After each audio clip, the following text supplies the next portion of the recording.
My sister and I were both adopted from the same orphanage. When we got to choose our paths, she picked a prominent family in Edinorth City, wealthy, influential, and utterly untouchable. But the heir turned out to be twisted and cruel. He tormented her day in and day out. I chose the unassuming Moss family. They didn't have the fortune or the status of her new family, but they treated me with genuine warmth. In time, their youngest son became a business titan, and he married me, giving me a life filled with more happiness than I'd ever dreamed possible.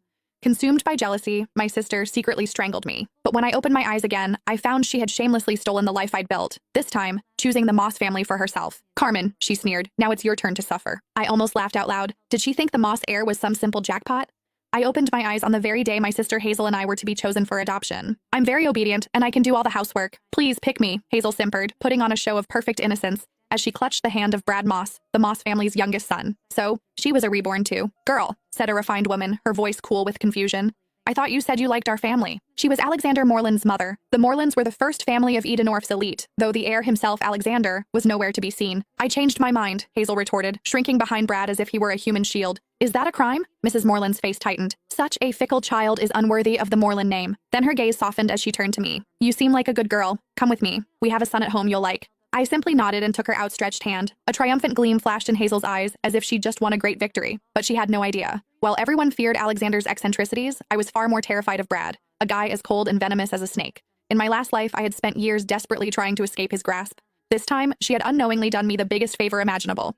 As Mrs. Morland stepped outside to get the car, Hazel sidled up to me, her eyes full of contempt. "Enjoy your new life, Carmen," she whispered.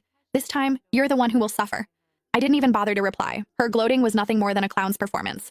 She thought she had secured a fresh start, but the joke was on her. She hadn't escaped a fire. She had just jumped headfirst into a hell far more brutal than she could ever imagine. After I arrived at the Morland estate, Mrs. Morland gave me a private suite and hired a small army of tutors for piano, dance, and etiquette. She was gentle but frank. "Sweetheart, I'll be honest. I adopted a daughter to find a suitable match for my son. You must apply yourself. Alexander returns from abroad in a month.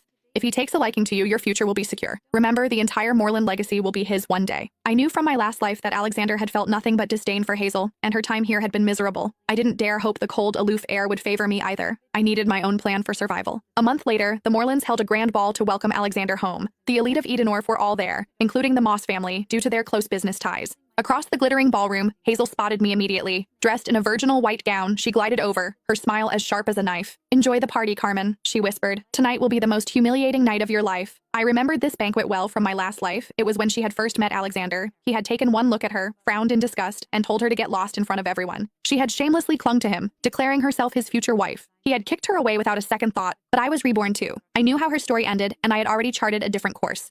Hazel was waiting for me to suffer the same humiliation she did.